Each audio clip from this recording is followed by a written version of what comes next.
जो टॉपिक है आज हमारा वो है endoplasmic reticulum.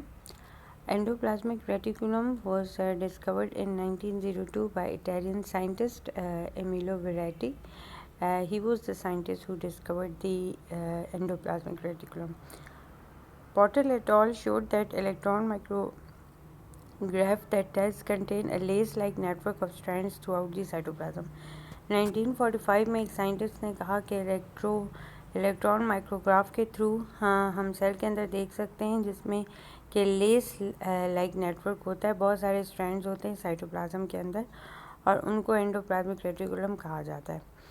Pallet and Porter in 1954 mentioned key characteristics of endoplasmic reticulum and ribosomes. Pallet and Porter were the scientists, two scientists थे जिन्होंने 1954 में कुछ की कैरेक्टरिस्टिक्स जो हैं एंडोप्लाज्मिक रेटिकुलम के और राइबोसोम्स के वो डिस्क्राइब किए थे।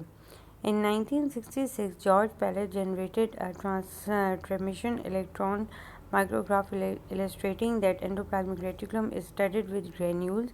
ये भी एक साइंटिस्ट था जिसने एक इमेज के बारे में बताया था कि एंडोप्लाज्मिक रेटिकुलम के ऊपर बहुत सारे ग्रेन्यूल्स हैं और वो राइबोसोम्स थे। बेसिकली वो रफ एंडोप्लाज्मिक रेटिकुलम की बात हो रही थी। ठीक है, जॉर्ज पैलेट ने 1974 further discover structure of endoplasmic reticulum and Golgi complex. ठीक है, उसके बाद जो साइंटिस्ट था जॉर्ज पैलेट उसने 1974 में अगेन डिस्क्राइब किया एंडोप्लाज्मिक रेटिकुलम को और गोल्जी कॉम्प्लेक्स को। अगर इसके हम इंट्रोडक्शन की बात करें तो all eukaryotic cells have an endoplasmic reticulum except red blood cells of mammals. मतलब कि जो तमाम यूकैरियोटिक सेल्स हैं उनमें एंडोप्लाज्मिक रेटिकुलम वो मौजूद होता है। तो इससे ये पता चलता है कि एंडोप्लाज्मिक रेटिकुलम जो है वो डबल मेम्ब्रेनस स्ट्रक्चर है। ठीक है, और सिर्फ रेड ब्लड सेल्स में ही नहीं होता, बाकी ये सब में होता है। ठीक है, जो यूकैरियोटिक सेल्स होते हैं। In animal cells, endoplasmic reticulum membrane typically constitute more than half of the total membranous system of the cell. The endoplasmic reticulum is absent in the prokaryotic cell. ये भी हमें पता है कि प्रोकैरियोट्स में नहीं होता क्योंकि ये membranous organelle है। और जो एनिमल सेल्स हैं उसमें जो एंडोप्लाज्मिक रेटिकुलम की मेम्ब्रेन है typically constitute more than half of the total membranous system of the cell. मतलब कि जितना भी मेम्ब्रेनस स्ट्रक्चर है टोटल उसमें से हाफ से ज़्यादा जो है वो एंडोप्लाज्मिक रेटिकुलम ने कंस्टिट्यूट किया हुआ है। The entire endoplasmic reticulum is enclosed bye continuous membrane and is the largest organelle of the most eukaryotic cells. ठीक है, जो पूरे का पूरा एंडोप्लाज्मिक रेटिकुलम है वो एक मेम्ब्रेन के अंदर होता है। ठीक है, और ये सबसे एक बड़ा ऑर्गेनेली है किसका, यूकैरियोटिक सेल्स का। Its membrane may account for about half of all cell membranes and the space enclosed by the endoplasmic reticulum may present about 10% of the total cell volume. अच्छा जी, वो ये कह रहा है कि जो मेम्ब्रेन है वो तकरीबन हाफ जो है उससे ज़्यादा अकाउंट करती है सेल मेम्ब्रेन के लिए। जो उसकी मेम्ब्रेन है वो तकरीबन हाफ से ज़्यादा स्ट्रक्चर को ऑक्यूपाई करती है और जो स्पेस है उसके अंदर that is called the lumen or cisternae may represent about 10% of the total cell volume और वो तकरीबन 10% जो टोटल सेल वॉल्यूम है वो ऑक्यूपाइड करती है। ठीक है, जो उसका इंटरनल स्पेस है। The endoplasmic reticulum is an extensive system of a network of membrane enclosed branching tubules and flattened sacs that extend from the nuclear membrane throughout the cytoplasm. वो ये कह रहे हैं कि जो एंडोप्लाज्मिक रेटिकुलम है वो एक एक्सटेंसिव सिस्टम है, एक नेटवर्क है जिसके मेम्ब्रेन्स का जिसके अंदर जो है वो ट्यूब्यूल्स और फ्लैटेंड सैक्स वगैरह मौजूद होते हैं। ठीक है, और न्यूक्लियर मेम्ब्रेन जो कि न्यूक्लियर मेम्ब्रेन के साथ साथ एक्सटेंड होता जाता है थ्रू आउट द साइटोप्लाज्म। मतलब कि एंडोप्लाज्मिक रेटिकुलम एक एक्सटेंसिव नेटवर्क है एक मेम्ब्रेन इनक्लोज ब्रांचिंग ट्यूब्यूल्स का और फ्लैटेंड सैक्स का जो कि न्यूक्लियर मेम्ब्रेन के साथ साथ एक्सटेंड करता है through out the cytoplasm. Okay, so the biogenesis of endoplasmic reticulum, according to current concepts, membrane biogenesis is a multi-step process that involves the synthesis of a basic membrane lipids and intrinsic proteins. Then the addition of the other components such as enzymes, sugars or lipids occur in the sequential manner. The insertion of protein into the endoplasmic reticulum is independent of that of the lipids, and some proteins of the endoplasmic reticulum are formed by the ribosomes in the cytosols, which then become inserted into the membrane. वो ये कह रहा है कि जो इसकी biogenesis होती है, मतलब कि मेम्ब्रेन बनता किस तरह है इसका. So according to the current concept, membrane biogenesis is a multi step process. ये एक मल्टी स्टेप प्रोसेस है जिसमें कि जो बेसिक मेम्ब्रेन है वो लिपिड से और इंट्रिंसिक प्रोटीन से बनती है. किसकी? एंडोप्लाज्मिक रेटिकुलम की. Then the addition of the other components भी ऐड होते हैं, जिसमें कि एंजाइम्स है, शुगर्स है, लिपिड्स है, और ये सारा एक सीक्वेंस में होता है. सबसे पहले लिपिड्स और इंट्रिंसिक प्रोटीन्स मिलकर इसकी मेम्ब्रेन बनाते हैं. उसके बाद जो अदर कंपोनेंट्स होते हैं जिसमें एंजाइम्स होते हैं, शुगर्स होती है, लिपिड्स होती है, वो आते हैं और वो एक सीक्वेंशियल मैनर में जो है वो इसको बनाते हैं. मतलब कि सीक्वेंसी में वो ऐड होते हैं, सीक्वेंस में वो ऐड होते हैं और वो जो है इसकी मेम्ब्रेन बनाते हैं. The insertion of protein into the endoplasmic reticulum is independent of that of the lipids. Some proteins of the endoplasmic reticulum are formed by the ribosomes in the cytosol, which then become inserted into the membrane. अच्छा, उसके बाद वो कह रहा है कि जो insertion है प्रोटीन्स के इनटू द एंडोप्लाज्मिक रेटिकुलम वो इंडिपेंडेंट है लिपिड्स के. मतलब ये ज़रूरी नहीं है कि जब प्रोटीन्स ऐड होंगे तो लिपिड्स ऐड नहीं होंगे, और जो लिपिड्स ऐड होंगे तो प्रोटीन्स ऐड नहीं होंगे. ये दोनों एक दूसरे से इंडिपेंडेंट हैं और वो इतने ही ऐड होते हैं मेम्ब्रेन में जितनी कि मेम्ब्रेन को ज़रूरत होती है. Some proteins of the endoplasmic reticulum are formed by the ribosome in the cytosol, which then become inserted into the membrane. कुछ जो प्रोटीन्स एंडोप्लाज्मिक रेटिकुलम के वो राइबोसोम्स बनाता है साइटोसोल में, और वो फिर मेम्ब्रेन के अंदर इंसर्ट कर देता है. ठीक है, जो एंडोप्लाज्मिक रेटिकुलम की मेम्ब्रेन है उसकी कुछ प्रोटीन्स राइबोसोम्स बनाता है साइटोसोल में, और उसको फिर वो मेम्ब्रेन के अंदर इंसर्ट कर देता है. Okay. Then comes to the structure of endoplasmic reticulum. Endoplasmic reticulum extends from nuclear membrane at one end and joins plasma membrane at other end by endoplasmic reticulum plasma membrane junction. It never opens into the cytoplasm, and it also continues with other organelles as Golgi apparatus and mitochondria. अच्छा जी, वो ये कह रहा है कि जो endoplasmic reticulum है वो न्यूक्लियर मेम्ब्रेन कि एक एंड से जो है वो एक्सटेंड होना शुरू होता है, और वो जो जॉइन करता है प्लाज्मा मेम्ब्रेन को at the other end by endoplasmic reticulum plasma membrane junction. ठीक है, और ये साइटोप्लाज्म के अंदर ओपन नहीं होता. मतलब एक ये ट्यूब है जो कि आप समझें कि न्यूक्लियर मेम्ब्रेन से अटैच्ड है एक तरफ से, और एक तरफ से वो अटैच्ड है सेल मेम्ब्रेन के साथ. ठीक है, एक्सटेंड हो रही है न्यूक्लियर मेम्ब्रेन से सेल मेम्ब्रेन की तरफ, और साइटोप्लाज्म में ये ओपन नहीं होती क्योंकि इसके अंदर ही यही ट्रांसपोर्ट करते हैं जो भी वेसिकल्स वगैरह करते हैं. It also continues with the other organelles as Golgi complex and mitochondria. All these structures, tubules and sacs are held in their place by the cytoskeleton. The endoplasmic reticulum remains bound by a phospholipid membrane. Inside the membrane, a fluid-filled space exists, which is known as cisterny space or lumen. The lumen is continuous with the perinuclear space. And वो ये कह रहे हैं कि ये जितने भी structures हैं जिसमें कि ट्यूब्यूल्स हैं और सैक्स हैं, ये सारे के सारे जो हैं ये साइटोस्केलेटन का हिस्सा है. ठीक है, और उसी में ये फिक्स्ड होते हैं. And the endoplasmic reticulum remains bound by a phospholipid membrane. Inside the membrane a fluid जो मेम्ब्रेन के अंदर एक स्पेस होता है, एंडोप्लाज्मिक रेटिकुलम के अंदर एक स्पेस होता है जिसको फ्लूइड ने फिल किया हुआ है. वो स्पेस जो कि एक्सटेंड हो रहा है न्यूक्लियर मेम्ब्रेन से और जा रहा है वो सेल मेम्ब्रेन की तरफ. तो बीच में जो उसका एक स्पेस है उसको सिस्टर्नी स्पेस और ल्यूमन कहते हैं. और वो ल्यूमन जो है वो पेरीन्यूक्लियर स्पेस के मतलब कि वो उसी के अंदर ही है, यानी कि साइटोप्लाज्म के अंदर ही वो एक ट्यूब्यूल के अंदर ही वो स्पेस है. ठीक है, the membrane of endoplasmic reticulum contain many enzymes, triglyceride, phospholipids, cholesterol. Most important endoplasmic reticular enzymes include the steariases, NADH, cytochrome reductase, glucose 6-phosphatase, glycosyltransferase and magnesium activated ATPase. ठीक है, ये वो सारे स्ट्रक्चर्स हैं जो कि एंडोप्लाज्मिक रेटिकुलम के enzymes में होते हैं. मतलब कि जो मेम्ब्रेन ऑफ एंडोप्लाज्मिक रेटिकुलम है, इसमें बहुत सारे एंजाइम्स होते हैं जिसमें ट्राइग्लिसराइड्स होते हैं, फॉस्फोलिपिड्स होते हैं, कोलेस्ट्रॉल्स होते हैं और जो सबसे इंपॉर्टेंट एंजाइम्स होते हैं वो स्टीरेजेस होते हैं। NADH, cytochrome reductase, glucose 6-phosphatase, glycoside transferase and magnesium activated ATPase, ये सारे के सारे एंजाइम जो हैं ये एंडोप्लाज्मिक रेटिकुलम में मौजूद होते हैं। Unit membrane of all the cavities of endoplasmic reticulum are interconnected.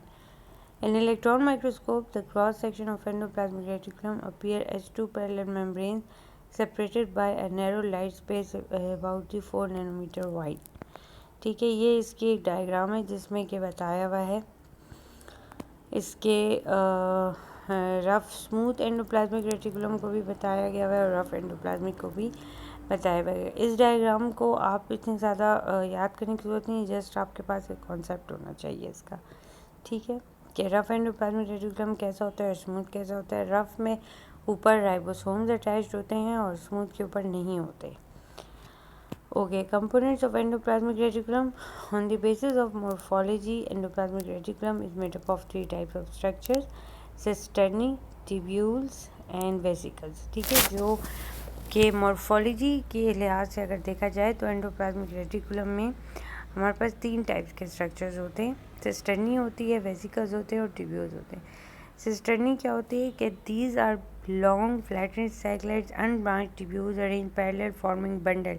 Each tubule is 40 to 50 micrometre thick. Cisternae जो है लॉन्ग होते हैं, फ्लैटेंड होते हैं, सैक लाइक अनब्रांच्ड ट्यूब्यूल्स होती हैं। ठीक है, जिसको क्या कहते हैं हम मतलब कि वो एक दूसरे के साथ पैरेलल अटैच्ड होते हैं और एक दूसरे के ऊपर पाइलअप होते हैं, जिस तरह से बंडल्स होते हैं।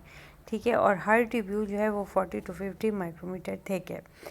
Vesicles, these are usually rounded or oval structures 20 to 50 micrometer thick in diameter surrounded by unit membrane often occur in cytoplasm. Vesicles जो होते हैं वो usually round होते हैं और oval structure होते हैं, 20 to 500 माइक्रोमीटर थिक होते हैं। ठीक है, और ये यूनिट मेम्ब्रेन इसको सराउंड करती है और ये साइटोप्लाज्म में मोस्टली प्रेजेंट होते हैं। ठीक है, ट्यूब्यूल्स क्या होते हैं कि these are of diverse shape and are irregularly branch. ये इसकी कोई शेप नहीं होती, ये डाइवर्सली शेप्ड हैं और इरेगुलरली ब्रांच्ड हैं। ठीक है, 50 to 100 माइक्रोमीटर इनका साइज होता है and these are found in cells that are active in synthesis of glyceride. These are also found in big pigmented epithelial cells of retina involved in metabolism of vitamin E. अच्छा जी, वो ये कह रहा है कि ये फाउंड हैं, ये एक्टिव होते हैं in the synthesis of glyceride and they are also found in big pigmented epithelial cells of। ये जो हैं ये ग्लिसराइड की सिंथेसिस में इनका रोल होता है और ये pigmented these are also found in the big pigmented epithelial cells of retina. ये रेटिना भी में भी मौजूद होते हैं और इनके involve in metabolism of vitamin A. All the 3 components of endoplasmic reticulum are bounded by 50 to 60 angstrom thick membrane, and the membrane consists of 3 layers as plasma membrane, middle thin and transparent layer of phospholipids, and outer inner dense layer of proteins. वो ये कह रहे हैं कि जो तीनों components हैं endoplasmic reticulum को, इन सब को कलेक्टिवली एक थिक मेम्ब्रेन में बाउंड किया हुआ है। ठीक है, जिस मेम्ब्रेन का साइज़ है 50 to 60 एंगस्ट्रॉम। ठीक है, इन तीनों के तीनों कंपोनेंट्स को कलेक्टिवली एक मेम्ब्रेन में बाउंड किया गया है जिसका साइज़ है 50 to 60 angstrom and the membrane consist of 3 layers. इसकी 3 लेयर्स हैं: plasma membrane, middle thin and transparent layer of phospholipids and outer inner dense layer of proteins. ठीक है, perinuclear space is the space between endoplasmic reticulum and nucleus. ठीक है, जो perinuclear space वो space होता है जो एंडोप्लाज्मिक रेटिकुलम और न्यूक्लियस के दरमियान होता है। ठीक है, and there is close relationship between perinuclear space, cisternae and cell sap. इन तीनों चीज़ों के अंदर बहुत स्ट्रॉन्ग रिलेशनशिप है। ठीक है, किसके? पेरीन्यूक्लियर स्पेस के अंदर, सिस्टर्नी के अंदर और सेल सैप के अंदर। Okay, components of endoplasmic reticulum synthesis. अब ये उसके कुछ मेन फंक्शंस हैं। ठीक है, अगर आप कंपोनेंट्स को देखें तो इसमें आपको अलग से वेसिकल्स भी नज़र आएंगे, ट्यूब्यूल्स भी नज़र आएंगे और सिस्टर्नी भी नज़र आएंगे। ठीक है, इस डायग्राम को आप देख देख के समझ लें। मेन फंक्शंस के एंडोप्लाज्मिक रेटिकुलम के सिंथेसिस हैं: translocation of secretary proteins across the rough endoplasmic reticulum, integration of membranes into the plasma membrane, मतलब कि प्लाज्मा पहले सिंथेसाइज करती है और सिक्रीट करती है, ट्रांसलोकेट करती है सिक्रेटरी प्रोटीन्स को रफ एंडोप्लाज्मिक रेटिकुलम के थ्रू, फिर इंटीग्रेट करती है प्रोटीन्स को इनटू द प्लाज्मा मेम्ब्रेन, फिर folding and modification of proteins into the rough endoplasmic reticulum lumen, fold भी करता है और मॉडिफाई भी करता है प्रोटीन्स को in the rough endoplasmic reticulum, synthesis of phospholipid and steroid on the cytosolic side of the smooth endoplasmic reticulum membrane, storage of calcium ion in the smooth endoplasmic reticulum lumen and their regulated release into the cytosol, carbohydrate metabolism and detoxification of drugs। ये इसके कुछ functions हैं जो कि मेरा नहीं ख्याल समझना इतना मुश्किल है कि सिंथेसिस करता है फॉस्फोलिपिड्स की, स्टेरॉइड्स की भी, ठीक है, on the cytosolic side of the smooth endoplasmic reticulum, फिर स्टोरेज करता है कैल्शियम आयंस की in the smooth endoplasmic reticulum lumen and they regulated release into the cytosol, carbohydrate की मेटाबॉलिज्म करता है और डिटॉक्सिफिकेशन करता है किसकी, ड्रग्स की। अच्छा, जब हम इसकी टाइप्स की तरफ आ जाते हैं, that is the smooth endoplasmic reticulum and the rough endoplasmic reticulum, ठीक है। It is basically two functionally distinct types, smooth endoplasmic reticulum and rough endoplasmic reticulum, on absence or presence of ribonuclear protein components, granule. A granular or smooth endoplasmic reticulum that does not have ribosomes attached to its surface. जाहिर सी बात है कि जिस पर ribosomes attach नहीं है वो smooth है, ठीक है। ग्रैनुलर और रफ कौन से होंगे कि the endoplasmic reticulum bears ribosomes on its surface. Smooth endoplasmic reticulum and rough endoplasmic reticulum change into smooth endoplasmic reticulum change into each other as per the need of the cell. मतलब कि जब ribosomes attached हो जाते हैं, protein synthesis शुरू हो जाती है, ठीक है, तो स्मूथ जो है वो रफ में चेंज हो जाते हैं, ठीक है। जब प्रोटीन सिंथेसिस हो जाती है, राइबोसोम्स रिमूव हो जाते हैं, तो वो फिर से स्मूथ एंडोप्लाज्मिक रेटिकुलम हो जाता है, ठीक है। अच्छा, अब इसमें डायग्राम में आप देख लें, स्मूथ को भी देख लें, रफ को भी देख लें। रफ के ऊपर जो है राइबोसोम्स अटैच्ड हैं, जबकि स्मूथ के ऊपर नहीं है, ठीक है। एंडोप्लाज्मिक रेटिकुलम इसमें उन्होंने दिया हुआ है कि रफ की भी एग्जांपल दी हुई है और स्मूथ की भी दी हुई है। अच्छा जी, जब हम बात करते हैं स्मूथ एंडोप्लाज्मिक रेटिकुलम की, तो it is highly curved and tubular, ठीक है, ये हाईली कर्व्ड है और ट्यूबुलर है। Smooth endoplasmic reticulum occurs mainly in tubular form and does not have ribosome. ये ट्यूबुलर फॉर्म में होता है और इस पर राइबोसोम नहीं होते। The tubules measures 500 to 1000 angstrom long, forming irregular lattices, commonly present in cells connected with steroid and lipid biosynthesis and carbohydrate metabolism। ये उन सेल्स किस में प्रेजेंट हैं जो कि किस में इन्वॉल्व हैं, स्टीरॉयड में और लिपिड की बायोसिंथेसिस में और कार्बोहाइड्रेट की मेटाबॉलिज्म में इन्वॉल्व हैं, ठीक है, उसमें ये प्रेजेंट है। Different cells may contain different smooth endoplasmic reticulum depending on nature and function. The smooth endoplasmic reticulum is involved in the synthesis of lipids, including cholesterol and phospholipids, which are used in the production of new cellular membrane। मतलब कि जो synthesis है lipids की, cholesterol की और phospholipids में, उसका बहुत इंपॉर्टेंट रोल है इसमें, ठीक है। And certain cell types, smooth endoplasmic reticulum plays an important role in the synthesis of steroid hormones from cholesterol।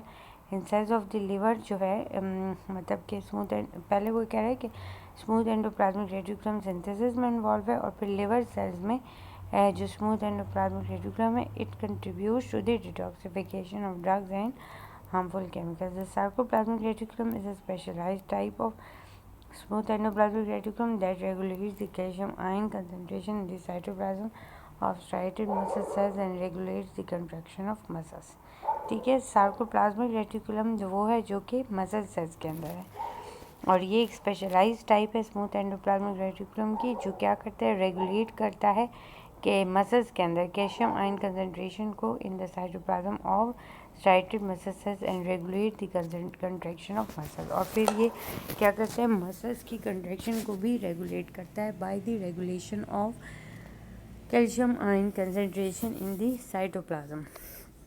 अच्छा जी, रफ के बारे में अगर हम बात करें तो वो क्या होगा, that is the characterise by presence of ribosomes over the surface connected with production of secretory proteins and is very common in cells involved in growth and differentiation।